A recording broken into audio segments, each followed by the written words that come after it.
beautiful people, this is your favorite guy Raymond Eche Agbal, your number one Ghanaian young Pan-Africanist. Today follow me as we journey to Assin Manso Ancestral Slave River. The Assin Manso Ancestral Slave River is also called Enukranso, was one of the slave markets for gathering indigenous during the transatlantic slave trade.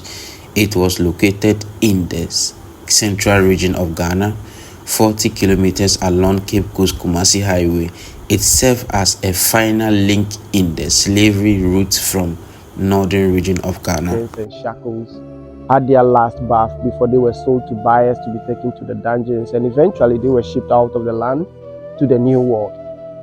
But before we embark on this journey, in the memories of the ancestors we lost a lot of them. Walking from the hinterlands to get here, from here to the dungeons, through the middle passage to the New World, a lot of our ancestors died. A lot more died on the plantations where they took them. Sacrifices were put in place. Today we are here because of the ancestors, and I would like for us to take just 1 minute of our time to have a silent moment for them, and after the 1 minute silence I will say, may their souls rest in perfect peace, and we shall all respond by saying Ashe. Ashe is a Yoruba word that literally means so shall it be. Please, let's have a minute of silence.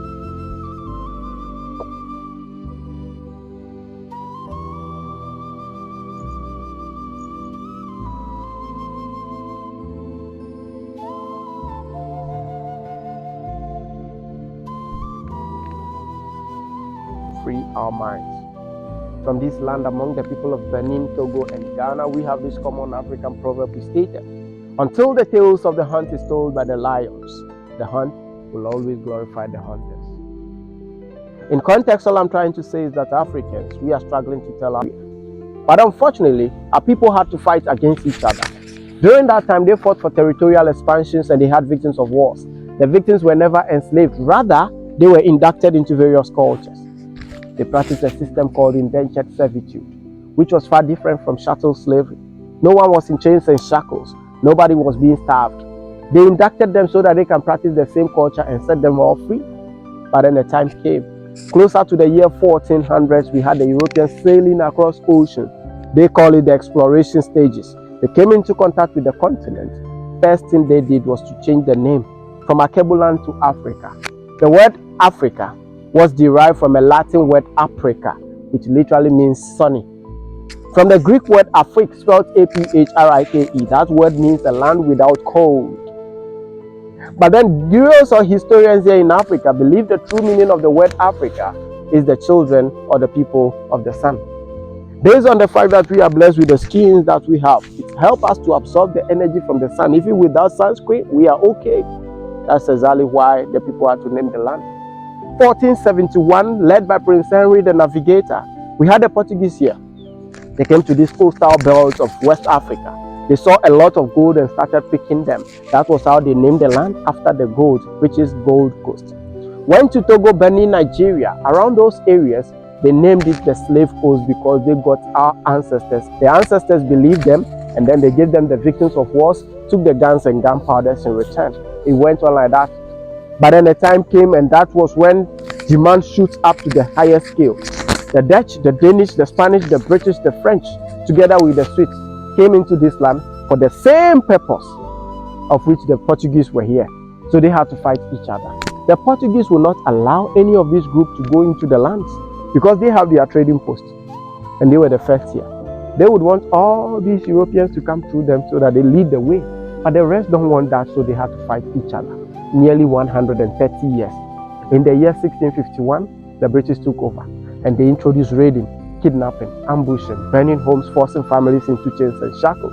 They were made to walk for so many miles. We have here a historian called Akosua Adoma Pebi, professor of the University of Ghana, Legon. In her book entitled The History of Indigenous Slavery in Ghana from the 15th century to the 19th century, she made us aware that many slave markets were used all across the west coast of Africa. But then, from Benin to Gambia, Gold Coast, Ghana had about 63 slave markets. We have Salaga, Sampa, Jenani, Ketekrachi, Bono Manso, Techiman, Picoro, Assin Manso, the dungeon at Cape Coast, Elmina, Fort Amsterdam, Fort Williams, all the way to the Christians' War dungeon in Osu, Accra, just to mention but a few being used. There was this particular British historian, his name W.E. Watt. He was traveling during that same era. kept a travel journal entitled The Short History of Gold Coast. In that book, he stated that many of the slave markets that I've mentioned were functional, but two of them were playing historical roles. We have here Assin Manso and that of the Salaga slave market up north. The distance between the two slave markets is over 400 miles, a journey of over 653 kilometers. Our ancestors who have to walk on foot in chains and shackles, almost naked, bare feet. They walked from there to get here. Coming, they went through the nature reserve called the Mole National Park. Currently, we could go for safari, which is animal viewing. But back then in the days, you dare not go there. The animals were attacking. So when they were bringing them, the animals, the wild animals were attacking their ancestors. These captors decided to protect them, and that was when they were using them as bait. They would look for the captives who were showing signs of weakness, pull them out, take them on a walk and tie them to trees. Their backs were with the blood, got the animals attracted. Whilst the animals were feeding on them, they moved the rest out of the pack. They succeeded, but lives were lost. They met a river called the Proud River, so huge and fast flowing. In order for them to cross freely, so many of them got drowned and they were buried. They went on the journey. Many of the women were crying. The people thought they were crying to give away their location so people could come to their aid. So they had to shut them up. In shutting them up, they forced stones into their mouth and then had it tied around their necks. If they wouldn't use that, they gather leaves into their mouth and cover it up with a metal mask. That way you get to shed tears, and then nobody hears your voice. They got here so hungry, dirty, skinny, and very, very tired. It was here that they were fed, not because they were hungry, but because they were looking too skinny. No buyer wants such a person. Whilst feeding them, they were looking among them in the chains and shackles, especially the men with their hairs and beards were being shaved with sharpened knives and broken bottles. After that, they forced their mouths open. With a device called speculum auris, they counted their teeth. These are all freedom fighters.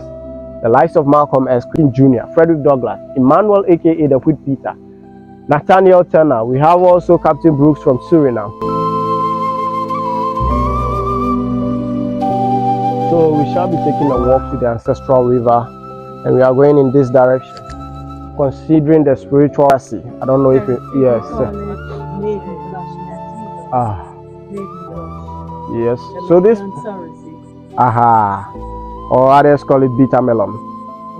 It's a very precious herb, good medicine that you use to cure a lot of sicknesses. You drink it as tea, and as well as protecting yourself from negative energy. This I'll add to your outfit, so that as we take the walk to the river, the ancestors will find us, will locate us, and then separate all the energies, the negative energies that follows us back here or to this particular site. If you move them all away, because this work requires precious moments, like a good and then positive aura. So that's why I'm going to add this one to your outfit. So please come this.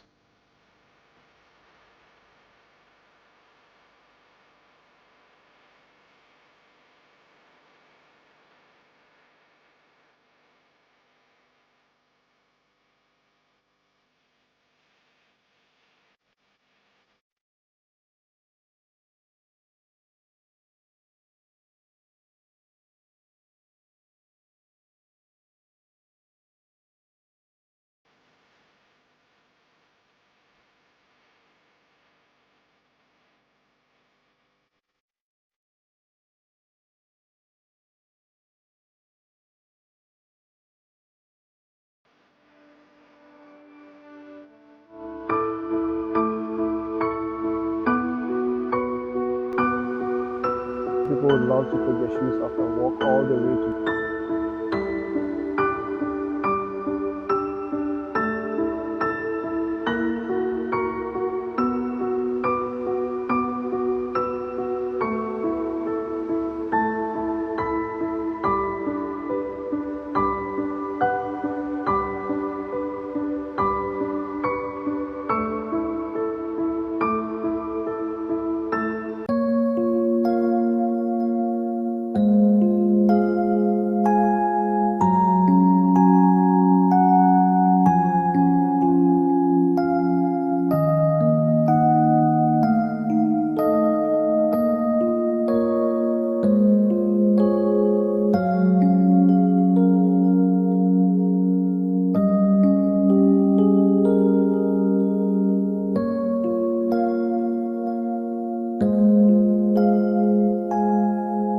They saw them and they thought they were trying to console each other, or probably thinking of freeing themselves to escape.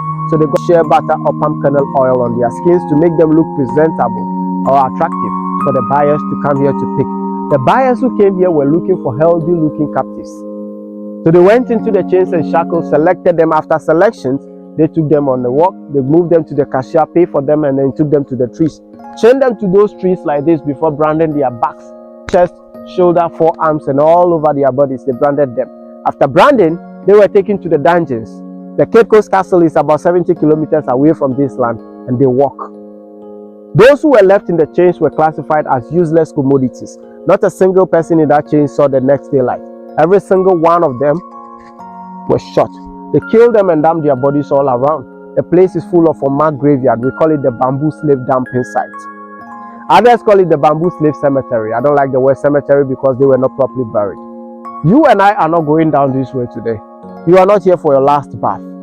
The ancestors had already taken a last bath. So for us, representing them here, we will go for a first bath of return. We shall go there for you to wash your hands, clean yourself. Wherever you need the water to touch, let it touch there. And as you are doing that, you say some few words. Usually I go by saying that may my hands be cleansed, so that whatever I will use these hands to touch and create today, from today onwards, it should bring benefit to me and those who surround me. May my ears be cleansed, so that when the spirits and the ancestors get closer to me to whisper messages into my ears, I should be able to hear them loud and clear.